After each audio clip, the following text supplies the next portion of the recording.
बच्चों नमस्कार। आज जो है हम आपका जो फर्स्ट प्री बोर्ड है उसका second part section B start करेंगे। ठीक है, एक एक क्वेश्चन का सॉल्यूशन आपको बताएंगे। तो सबसे पहले क्वेश्चन नंबर 21 से स्टार्ट करते हैं।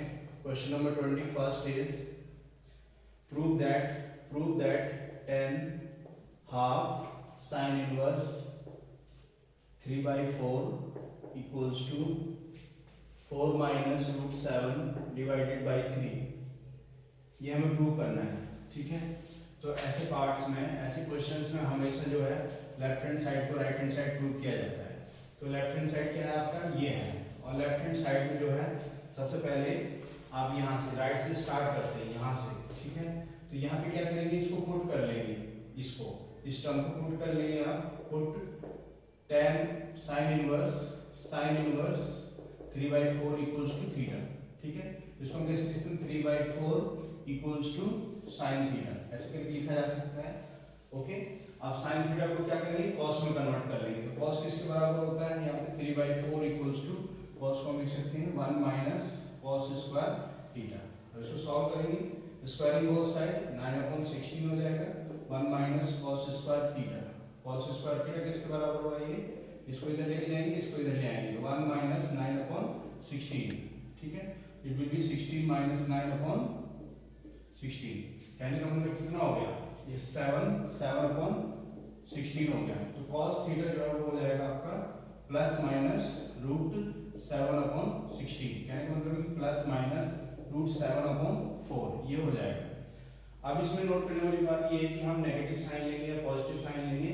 एक्चुअली क्या हम यहाँ पॉजिटिव साइन लेंगे। ठीक है, cos theta equals to root 7/4 लेंगे। cos थीटा जो है वो माइनस रूट 7/4 उसको नहीं लेंगे, वो कंसीडर नहीं करेंगे। क्यों कंसीडर नहीं करेंगे, क्योंकि यहाँ पे जो एंगल दिया हुआ है ये रेडियन में दिया हुआ है। ठीक है, रेडियन में दिया हुआ है। तो अगर हम रेडियन को डिग्री में कन्वर्ट कर लेते हैं तो आपको पता है कि pi radian equals to 180 degree होता है। तो 180 कितने के बराबर हो गया, 180/पाई। तो हमें 3/4 रेडियन को कन्वर्ट करना है डिग्री में। 3/4 इंटू 180/पाई 22/7, ऐसे इसको सॉल्व करेंगे। तो इसको देखो कितना वैल्यू आ रहा है इसका, तो 2 2 जा 4 और 2 9 जा, और ये 245। ठीक है, तो अप्रोक्सीमेट वैल्यू कितना आएगा इसका, मान लो हम इसको 11 से डिवाइड कर देते हैं। 11 2 जा 22, 11 4 जा 44। ओके, 2 से फिर काट दो 2।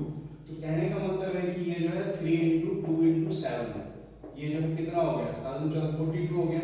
तो अप्रोक्सीमेट 42 से थोड़ा सा कम आएगा, ज्यादा आएगा। कहने का मतलब है 42 जो है वो 90 से कम है और 0 से ज्यादा है। तो अल्टीमेटली हमारा ये फर्स्ट क्वाड्रेंट बन गया। तो कहने का मतलब है कि इसमें सारे के सारे जो ट्रिग्नोमेट्रिक फंक्शन होंगे वो पॉजिटिव लाई करेंगे। तो इसमें आपको cos थीटा को √7/4 कंसीडर करना है। ठीक है, समझ में आ गया। उसके बाद जो हम इसको कैसे लिख सकते हैं, इसके बाद हम इसको 10 हाफ इक्वल्स टू साइन, इसको हमने थीटा माना है तो ये θ/2 हो गया। कहने का मतलब है कि 10 θ/2 हो गया, ये हो गया। और ये जो किसके इक्वल होता है, ये cos के केस में देखा जाए तो ये 1 minus cos θ/1 plus cos theta इसके बराबर होता है।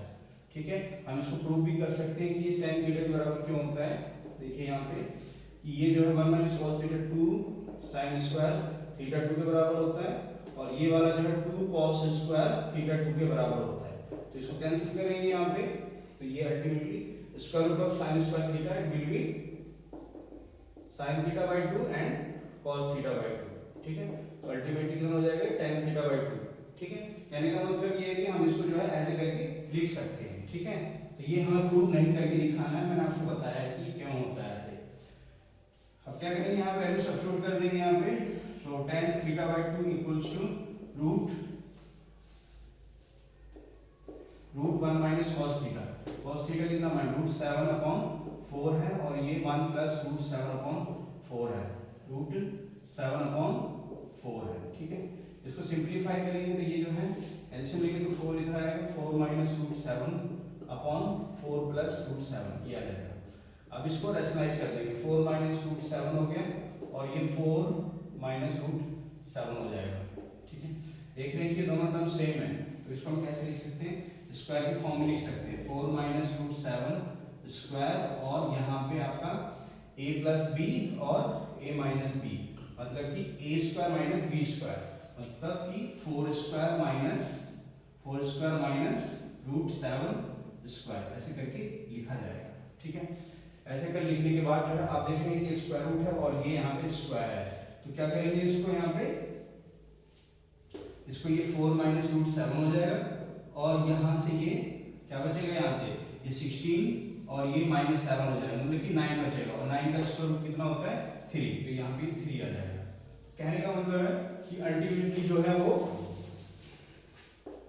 tan थीटा बाई 2 जो है किसके बराबर हो गया, 4 माइनस रूट 7 अपॉन 3 इसके बराबर हो गया, क्योंकि ये ट्रू हो गया। ठीक है, okay. Now next question, question number 22। Question number 22 जो है, if x plus y power 20 equals to x power 13 and y power 7, okay, then find d by dx। ये फाइंड करना है आपको, फर्स्ट डेरिवेटिव फाइंड करना है। ठीक है, तो यहाँ पे नॉर्मली देख रहे हैं कि जो पावर है वो ज्यादा दे रखी है, तो यहाँ पर अगर सिंपल डिफरेंशिएशन अप्लाई करें उससे भी क्वेश्चन हो सकता है, और अगर हम लॉगरिथमिक अप्लाई करें तो उससे भी हो सकता है, दोनों से ही हो सकता है। लेकिन यहाँ पे जो है अगर हम लॉगरिथमिक अप्लाई करेंगे तो ये क्वेश्चन जल्दी हो जाएगा। ठीक है, तो इस क्वेश्चन में हम लॉग अप्लाई करेंगे। ठीक है, so taking log both side, so it will be log x plus y power 20 equals to x log x 13 and y power 7। ठीक है, अब यहाँ पे log के रूल्स अप्लाई होंगे। यहाँ पे जो आपका कौन सा रूल अप्लाई होगा कि log power m power n equals to n log m हो जाता है। ठीक है, तो ये 20 आगे आ जाएगा और ये यहाँ पे log x plus y हो जाएगा। ठीक है, यहाँ पे log प्रोडक्ट वाला अप्लाई होगा, m into n इसके बराबर होगा log m plus log n इसके बराबर होता है। तो इसको हम log x power 13 n plus log y power 7, अब इसके अंदर सेम ये वाला रूल अप्लाई होगा, तो हम इसको लिखेंगे ऐसे 20 log x plus y equals to 13 log x plus 7 log y, ऐसे करके लिखा जाएगा। अब क्या करेंगे, इसको डिफरेंशिएटिंग बोथ साइड, आप डिफरेंशिएट करेंगे, differentiating both side, okay, differentiating both side, so it will be 20 तो कांस्टेंट हो गया। अब log का डेरिवेटिव क्या होता है, derivative of log x, derivative of log x equals to 1 by x, 1 by x, तो यहाँ पे जो x दे रखा है वो x plus y दिया हुआ है, तो ये सबसे पहले 1 by x plus y हो जाएगा, and then derivative of x plus y, तो x का डेरिवेटिव 1 होगा और y का डेरिवेटिव कितना हो जाएगा with respect to x dy by dx हो जाएगा, ऐसे करके आएगा ये। ठीक है, और राइट हैंड साइड में सॉल्व करेंगे तो 13 अपॉन x हो जाएगा डायरेक्ट इसका, और ये प्लस 7 अपॉन y हो जाएगा, और ये dy dx आएगा यहाँ पे। अब क्या करेंगे, इसको सिंप्लीफाई कर देंगे, इसको मल्टीप्लाई करेंगे, तो it will be 20 upon 20 x plus Y, तो 20 x प्लस वाई को 1 से मल्टीप्लाई करेंगे तो x प्लस वाई आ जाएगा यहाँ पे 20, प्लस इसको मल्टीप्लाई करेंगे तो 20 x plus Y dy by dx हो जाएगा, इक्वल्स टू ये 13x हो गया, और ये जो है plus 7y upon dy by dx हो गया। अब जो dy by dx वाली टर्म है उनको हम क्या करेंगे, कंबाइन कर लेंगे, तो dy by dx को इधर लेके आ जाएंगे, dy by dx, तो ये यहाँ पे 20 अपॉन x प्लस वाई हो जाएगा, और ये माइनस 7 अपॉन y हो जाएगा। ठीक है, इसको 13 अपॉन x हो जाएगा, और इसको हम इधर ले जाएंगे, ये 20 अपॉन x प्लस वाई हो जाएगा। अब इसको सॉल्व कर देंगे, सॉल्व करेंगे इसको, तो ये dy by dx equals to into यहाँ पे एलसीएम इसका y into x plus Y हो जाएगा, है ना, तो ये से मल्टीप्लाई होगा तो ये 20y हो जाएगा, और ये से मल्टीप्लाई होगा तो 7x हो जाएगा माइनस 7y हो जाएगा। ठीक है, और ये यहाँ पे ब्रैकेट क्लोज हो जाएगा। इसके बाद यहाँ पे भी इसका एलसीएम क्या आएगा, x आएगा, x प्लस वाई आएगा, ओके, इसको मल्टीप्लाई करेंगे 13 इंटू x 13x आएगा, उसके बाद ये जो है प्लस 13y हो जाएगा और ये माइनस 20x हो जाएगा। ठीक है, सिंपल कैलकुलेशन है ये यहाँ पे।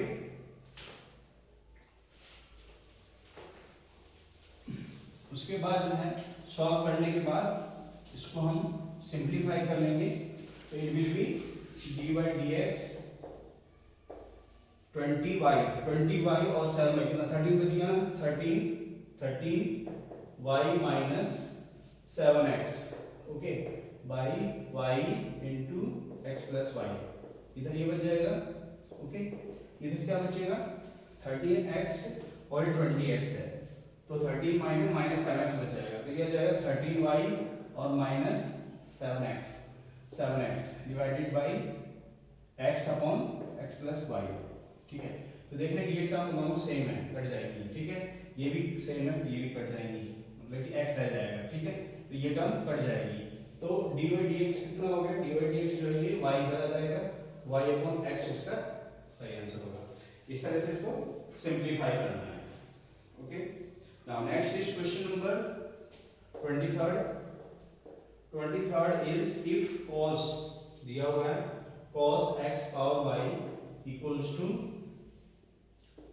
cos y power x। ठीक है, तो यहाँ पे नोट करने वाली बात क्या है कि यहाँ पे फंक्शन का पावर फंक्शन देता है कि cos x एक फंक्शन है, y भी एक फंक्शन है। जब फंक्शन की पावर फंक्शन होती है तो डेफिनेटली वहाँ पे लॉगरिथम डिफरेंशिएशन होता है। ठीक है, ये दिया हुआ है और आपको फाइंड करना है dy by dx, ये चीज फाइंड करनी है। तो यहाँ पे log अप्लाई करेंगे दोनों side, taking log both sides, so it will be cos x power y equals to log cos y and power x।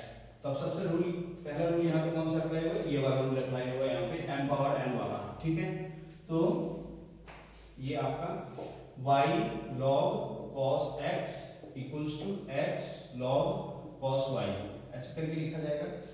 अब यहाँ पे दो फंक्शन है, एक ये फंक्शन है, एक ये फंक्शन है, फर्स्ट फंक्शन सेकंड फंक्शन। तो यहाँ पे जब दो फंक्शन मल्टीप्लाइड होते हैं तो हमेशा जो है कौन सा रूल अप्लाई होता है, प्रोडक्ट रूल अप्लाई होता है। क्या करेंगे, एक फंक्शन को फिक्स कर देंगे, दूसरे का डेरिवेटिव फाइंड करेंगे। मान लीजिए y को हमने फिक्स कर दिया, इसका डेरिवेटिव log cos x का, तो log cos x मतलब कि log x का डेरिवेटिव क्या होता है 1/x, तो 1/cos x हो जाएगा। Then derivative of cos x that is sin minus sin x। ठीक है, चेन रूल अप्लाई होगा यहाँ पे। उसके बाद जो है हमने इसका डेरिवेटिव निकाल लिया, इसको फिक्स रखा, अब इसको फिक्स रखेंगे log cos x को और डेरिवेटिव निकालेंगे y का विद रिस्पेक्ट टू x, तो dy by dx हो जाएगा। ठीक है, ये हमारा लेफ्ट हैंड साइड का डेरिवेटिव हो गया। अब राइट हैंड साइड का डेरिवेटिव सेम इसी तरह से करेंगे, first function second function, first function को फिक्स रख लेंगे, फर्स्ट फंक्शन को फिक्स रख लेंगे, सेकंड फंक्शन का डेरिवेटिव फाइंड करेंगे। मान लीजिए हमने x को फिक्स रख लिया, then derivative of log cos y, so it will be 1/cos y and minus sin x। ठीक है, बात समझ में आ गई। उसके बाद जो है प्लस log cos y यहाँ पे and derivative of x equal to 1, ये चीज हो जाएगी। ठीक है, अब जो dy dx वाली टर्म है हमारी, एक ये है यहाँ पे, दूसरी जो है यहाँ पे होगी।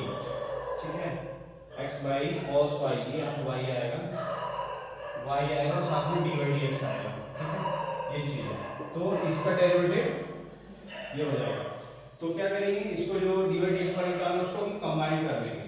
तो यहाँ पे dy dx वाली टर्म यहाँ पे लेके आ गए हम लोग, तो will be log cos x and ये माइनस है देख रहे हैं आप, तो ये इधर आ जाएगी। ठीक है, ये इधर आ जाएगी, ये इधर आ जाएगी। ठीक है, तो ये x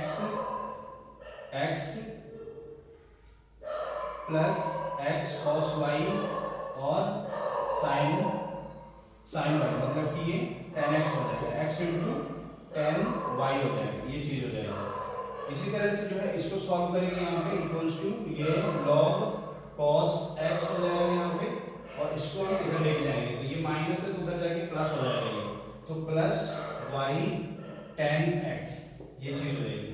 अब इसको क्या करेंगे, इसमें डिवाइड कर देंगे सिंपल, तो dy dx कितना हो जाएगा, dy dx equals to log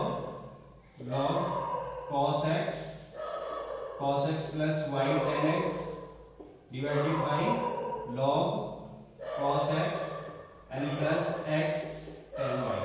ठीक है, ये फाइनल आंसर इसका ये होता है। तो इस तरह से करना है इसको, सिंपल क्वेश्चन है और बोर्ड पे जनरली हर साल पूछा जाता है ये क्वेश्चन। ठीक है, ठीक है। नाउ नेक्स्ट इसी का ही एक और पार्ट दे रखा है, और पार्ट। ठीक है, तो इसमें जो है x equals to a cos theta और y b sin theta, b sin theta ये दे रखा है।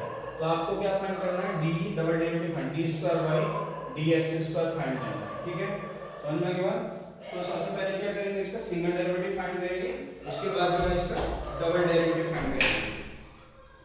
ठीक है, तो सबसे पहले ये जो है पैरामीट्रिक फॉर्म होती है, दो फॉर्म अलग अलग दे रखी है। तो dy by dx फाइंड करेंगे तो dy by d थीटा, क्योंकि यहाँ पे जो थर्ड वेरिएबल है वो थीटा है यहाँ पे, तो और dx by d theta.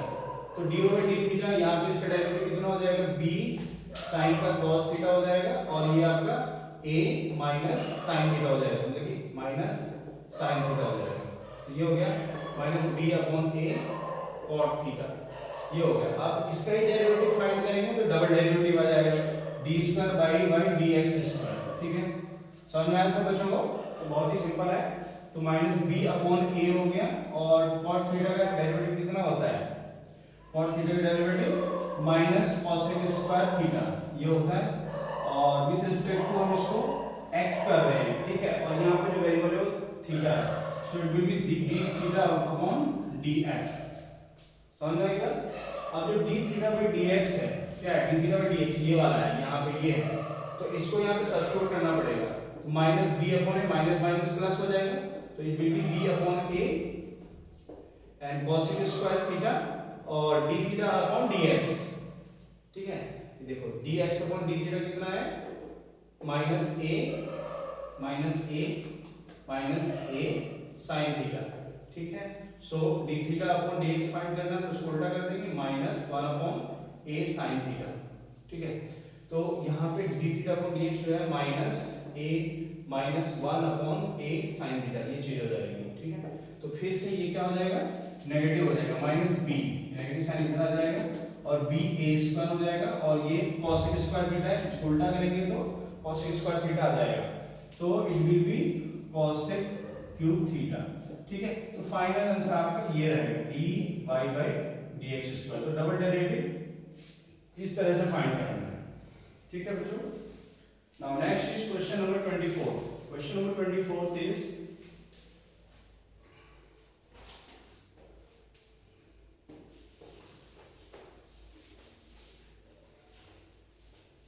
question number 24th is if a b c are vectors such that a plus b plus c given है, ये तीन वेक्टर हैं दिए हुए हैं such that a plus b plus c okay equals to 0, और a vector दिया हुआ है, a वेक्टर जो है वो उसका मैग्नीट्यूड दिया है 7 and b vector is 5 and c vector is 3. Okay, so we have to find the angle, find angle between b and c, vector b and c। तो ये चीज है तो b और c के बीच में जब एंगल फाइंड करना है तो इसको हम क्या लिखेंगे, a plus b plus c, इसको ये लिखेंगे इक्वल्स टू 0। तो b plus c के बीच में जब एंगल फाइंड करेंगे तो b plus c को लेफ्ट में रखेंगे और बाकी सबको उधर लेके जाएंगे, तो b plus c और यहाँ पे ये माइनस a वेक्टर। ठीक है, तो यहाँ पे डिपेंड करता है कि पूछा क्या है, b plus b and c के बीच पूछा है कि a और b के बीच में पूछा है। अगर a और b के बीच पूछा होता, मान लो चलो a और b के बीच का एंगल फाइंड करना होता, तब आप a प्लस b को इधर रखते लेफ्ट में और c को इधर लेके जाते। ठीक है, इस तरह से होता है, तो आपको ध्यान देने वाली बात है यहाँ पे। आप क्या करेंगे, दोनों तरफ मैग्नीट्यूड फाइंड करेंगे, b plus c okay equals to minus a vector, और दोनों तरफ स्क्वायर करेंगे b plus c square and minus a square. ठीक है, a स्क्वायर। तो अब इसको यहाँ पे ओपन करेंगे तो a प्लस b, तो जनरल फॉर्मूला अप्लाई होगा यहाँ पे। ठीक है, तो ये b मैग्नीट्यूड स्क्वायर हो जाएगा and plus c magnitude square and plus 2 b and c b vector, ठीक है, and cos theta equals to, क्योंकि ये डॉट प्रोडक्ट होता है एक्चुअली क्या है कि ये हम ऐसे लिख सकते हैं b प्लस c, ऐसे लिखा हुआ ना, तो हम इसको ऐसे लिख सकते हैं b प्लस c वेक्टर, दो बार लिखा है ये b प्लस c, और जब हम इसको मल्टीप्लाई करेंगे तो अल्टीमेटली ये b vector square plus c vector square and plus twice b vector b into b dot c ऐसे करके लिखा जाएगा। इसको हम इसको मल्टीप्लाई करेंगे तो इस तरह से आएगा, तो इसी वजह से ये ऐसे लिखा जाता है, ठीक है। और इसको स्क्वायर करेंगे तो डायरेक्टली आपका इसके बराबर आ जाएगा मैग्नीट्यूड a स्क्वायर के बराबर हो जाएगा, क्योंकि ये a स्क्वायर की वजह से माइनस जो है वो माइनस माइनस प्लस में कन्वर्ट हो जाएगा। अब क्या करेंगे, इसकी वैल्यू सब्स्टिट्यूट कर देंगे, b की वैल्यू कितनी है 5 तो 25 हो जाएगा, प्लस c की वैल्यू 3 है तो 9 हो जाएगा, और ये 2 या डॉट प्रोडक्ट अप्लाई करेंगे। डॉट प्रोडक्ट क्या होता है, b मैग्नीट्यूड c और cos थीटा, ठीक है, a plus B plus C square. तो ये डायरेक्ट डॉट प्रोडक्ट हमने अप्लाई कर दिया है, तो डायरेक्ट आप क्या करेंगे वैल्यू सब्स्टिट्यूट कर देंगे, b की वैल्यू जो है वो 5 हो जाएगी और c की वैल्यू जो है 3 हो जाएगी एंड cos थीटा, और a स्क्वायर जो है वो 49 हो जाएगा। तो अब यहाँ पे cos थीटा की वैल्यू फाइंड कर लेंगे, तो 49 ये इधर हो जाएगा 25 और ये 9 25 5 34, तो 34 इधर आ जाएगा divided by 2 into 5 means 10 into 30 हो जाएगा। इसको सब्ट्रैक्ट करो तो 5 आ जाएगा ये, और ये 1 आएगा अपॉन 30, मतलब कि 1/2 हो गया, ठीक है। तो cos थीटा कितना हो गया 1/2 हो गया, तो थीटा 1/2 कब होता है sin 30 एंड cos 60 के बीच में जो है ये यहाँ पे आ जाएगा, ठीक है। तो थीटा कितना आ जाएगा 60, तो इस तरह से आपको दोनों के बीच का एंगल फाइंड करना है, ठीक है। ओके, नाउ नेक्स्ट क्वेश्चन,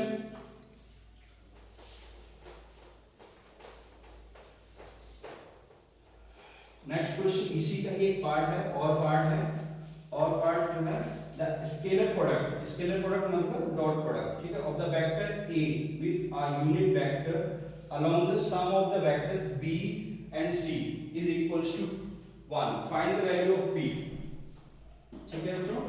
इस तरह से आपको इसको सॉल्व करना है। तो question is scalar product of the vector a and b, so question number 24, scalar product of vector a मतलब कि a वेक्टर दे रखा है और जो दूसरा वेक्टर दे रखा है b और c, b एंड c, ठीक है। a वेक्टर क्या है यहाँ पे i plus j and plus k, ठीक है, एंड b वेक्टर है यहाँ पे 2i and plus 4j and minus 5k, ठीक है, एंड c वेक्टर है यहाँ पे pi vector plus 2j vector and plus 3k vector, okay, 3k vector is equals to 1. Question is the dot product of the vector a and sum of the vector b and c, sum of the vector b and c, sum of the unit vector, okay, question bar read कर रहा हूँ, the scalar product of the vector a with a unit vector along the sum of the vector, तो sum of the vector के unit vector यहाँ पे क्या बनेगा b plus c, add कर देंगे इसको और उसकी मैग्नीट्यूड से हम इसको डिवाइड कर देंगे, तो ये आपका यूनिट वेक्टर बन जाएगा। तो ये b प्लस सी, ये यहाँ पे इसका मैग्नीट्यूड आएगा और इक्वल्स टू 1, मतलब कॉन्सेप्ट ये दिया हुआ है, इसी से आपको जो है यहाँ पे जो अननोन क्वांटिटी है p की वैल्यू फाइंड करनी है, ओके। तो सिंपल क्वेश्चन है ये भी। तो सबसे पहले यहाँ पे लिखेंगे इसको b प्लस सी फाइंड कर लेंगे, थोड़ा सा रफ वर्क कर लेंगे, यहाँ पे b प्लस सी फाइंड कर लो यहाँ पे, तो b प्लस सी 2 प्लस p हो जाएगा, ये 2 plus p i cap, okay, plus 4 plus 2 6 हो जाएगा, 6 j कैप प्लस, और ये -3 और ये प्लस -5 प्लस 3 कितना हो जाएगा -2 j कैप, ये हो जाएगा। तो ये b प्लस सी मैग्नीट्यूड फाइंड करेंगे इसका, तो ये हो जाएगा 2 plus p square and plus 6 square and plus -2 square, ऐसे करके इसका मैग्नीट्यूड हो जाएगा। इसको सॉल्व करो यहाँ पे, it will B 4 plus P square and plus 4p and plus 36 and plus 4 36 और 40 और ये 44 44 हो गया। ठीक है, तो अल्टीमेटली ये हो जाएगा आपका P square and plus 4p and कितना हो जाएगा 40 44 ये हो जाएगा इसका। ठीक है बच्चों, इस तरह से इसको करना है। तो अब जो है P square plus 4p N, तो इसको जो है सॉल्व करो। यहाँ पे कितना हो गया 44, प्रैक्टिस फाइंड करो इसके। ओके, या फिर एक सेकंड, यहाँ पे हम जो है इसको वैल्यू रख देते हैं आई कैप प्लस जे कैप और प्लस के कैप। ठीक है, एंड डॉट प्रोडक्ट यहाँ पे बी प्लस सी है, यहाँ पे 2 प्लस पी आई कैप और प्लस 6 जे कैप माइनस 2 के cap. Okay, equals two divided by this P square and plus 4p and plus 44। Okay, 44 ये आ गया इसके वैल्यू। ओके, यहाँ पे इसका वैल्यू आ गया ये और इक्वल्स टू 1। ठीक है, अब इसको सॉल्व करेंगे यहाँ पे, तो डॉट प्रोडक्ट में आप देखिए कॉरस्पॉन्डिंग कंपोनेंट्स मल्टीप्लाई हो जाता है। 1 into 2 plus p, तो 2 plus p आएगा, 1 into this plus 6 आएगा, 1 into this minus 2 आएगा, divided by p square and plus 4p plus 44 equals to 1।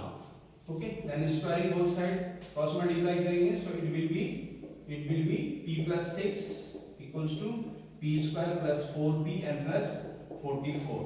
Okay, square root and squaring both side, so it will be p plus 6 square, okay, and p square plus 4p plus 44। तो solve कर देंगे इसको, p square plus 36 and plus कितना हो गया 12p।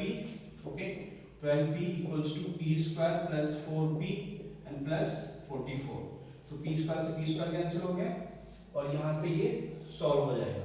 तो क्या करेंगे, ये 12p minus 4p and 44 minus 36, तो ये बच गया आपका 8p और ये हो गया आपका कितना 36 4 8 हो जाएगा। तो p का वैल्यू जो है आपका 1 आ जाएगा, p का वैल्यू आपका 1 आएगा। तो इस तरह से क्वेश्चन सॉल्व करना है। ठीक है, तो क्वेश्चन जनरली बोर्ड में इसी तरह से पूछे जाते हैं, लेकिन क्वेश्चन पूछने का तरीका थोड़ा सा अलग होता है, बाकी क्वेश्चन इसी तरह से रिपीट होके आता है। ठीक है, आपको कॉन्सेप्ट आपका क्लियर होना चाहिए। ठीक है बच्चों, उसके बाद लास्ट क्वेश्चन है क्वेश्चन नंबर 25 इस सेक्शन का। क्वेश्चन नंबर 25 है जो है क्वेश्चन, ध्यान से सुनिए। Find a vector of magnitude 2 units which is perpendicular to both the vectors a and b। अगर दो वेक्टर a और b दे रखे हैं, ठीक है, a दे रखा है i plus j and plus k, ठीक है, और b वेक्टर दिया हुआ है i प्लस j। तो इसमें क्वेश्चन दिया हुआ है कि which is perpendicular, find a vector of magnitude 2 units which is perpendicular to both the vectors तो जो परपेंडिकुलर वेक्टर होगा, दोनों वेक्टर के परपेंडिकुलर होना चाहिए, तो वो जो होता है इसका a cross b divided by magnitude of a cross b, इसकी मैग्नीट्यूड, ये इसका परपेंडिकुलर वेक्टर होता है। मतलब कि दो वेक्टर दे रखे हैं और ऐसा कोई दूसरा थर्ड वेक्टर जो इन दोनों के परपेंडिकुलर हो, ठीक है, वो ये वाला होता है। ठीक है, समझ में आ गया। तो क्वेश्चन क्या है कि वही वेक्टर फाइंड करना है जिसकी टू मैग्नीट्यूड हो। कहने का मतलब है कि हम यूनिट वेक्टर फाइंड करेंगे, फिर उसको 2 से मल्टीप्लाई करेंगे तो रिजल्ट आ जाएगा। तो सबसे पहले यूनिट वेक्टर फाइंड करेंगे। यूनिट वेक्टर जो है वो आपका हो जाएगा a cross b vector divided by a magnitude cross b magnitude और उसका मैग्नीट्यूड। तो इसमें a क्रॉस b फाइंड करेंगे, तो आपको पता है ये जो है क्या होता है, क्रॉस प्रोडक्ट होता है, ऐसे करके। तो फर्स्ट वेक्टर के मैग्नीट्यूड क्या आएंगे 1 1 1 और इसका 1 1 और ये 0। ठीक है, इसके हिसाब से इसको सॉल्व करो। यहाँ से यहाँ पे मैक्सिमम 0 है, यहाँ सॉल्व करेंगे तो प्लस माइनस प्लस और ये माइनस और ये प्लस, तो ये हो जाएगा आपका, या फिर इसे सॉल्व कर सकते हैं माइनस प्लस। ठीक है, तो आई कैप इसको कंसीडर करेंगे तो ये कवर हो जाएगा 0 माइनस 1, ठीक है, एंड माइनस जे इसको कवर करेंगे इधर, तो ये 0 एंड माइनस 1, ठीक है, ये हो जाएगा ठीक है, और प्लस के कैप जो है इसको कवर करेंगे यहाँ पे, तो 1 -1 एंड -1 ये हो जाएगा। तो ultimately -1 i cap plus j cap और -2 k कैप ये हो जाएगा इसका। अब इसका मैग्नीट्यूड फाइंड करो, a क्रॉस b मैग्नीट्यूड, ठीक है, तो कितना हो जाएगा इसका b मैग्नीट्यूड, ठीक है। यहाँ पे ये जो है 0 -1 j जो है 0 -1 एंड प्लस k जो है वो आपका -1 ये हो जाएगा, ठीक है। तो इसके बाद जो है वो आप यूनिट वेक्टर फाइंड करेंगे, तो यूनिट वेक्टर हो जाएगा 1 -1 square and plus 1 square and plus -2 square, so it will B 1 + 1 and plus 4 मतलब कि √5, ठीक है। ये इस तरह से सॉल्व करना है। सॉल्व में आएगा बच्चों को i + j, ओके। तो इसके बाद जो है आपका ये यूनिट वेक्टर आ गया, यूनिट वेक्टर जो है वो ये हो गया आपका unit vector a cross b और मैग्नीट्यूड होगी 1/√5, तो ये हो जाएगा आपका a क्रॉस b आपका ये हो जाएगा -i और प्लस j और -2k कैप, ठीक है, डिवाइड बाय √5 ये हो जाएगा। फिर जो रिक्वायर्ड वेक्टर है उसको हम 2 से मल्टीप्लाई कर देंगे, तो रिजल्ट आ जाएगा। So required vector is twice and a vector cross b vector divide by magnitude of a cross b vector, ठीक है, ये चीज है। तो ट्वाइस और इसको -i वेक्टर और plus j vector -2k vector divided by √5 ये हो जाएगा, ये इसका रिजल्ट हो जाएगा, ठीक है। तो प्यारे बच्चों आपको जो है कॉन्सेप्ट क्लियर होना चाहिए, ठीक है। इसकी वैल्यू चेंज होती रहती है, उससे ज़्यादा कोई मैटर नहीं करता, लेकिन कॉन्सेप्ट क्लियर होना चाहिए तभी आप जाकर क्वेश्चन कर पाएंगे, ठीक है प्यारे बच्चों। तो थोड़ा सा ये इसको ध्यान से देखिए, समझिए और बोर्ड में अच्छा करने की कोशिश कीजिए, ठीक है। और इस यूट्यूब वीडियो को जो है शेयर करें, सब्सक्राइब करें, ताकि दूसरे बच्चों को भी फायदा हो सके, ठीक है। Okay, thank you.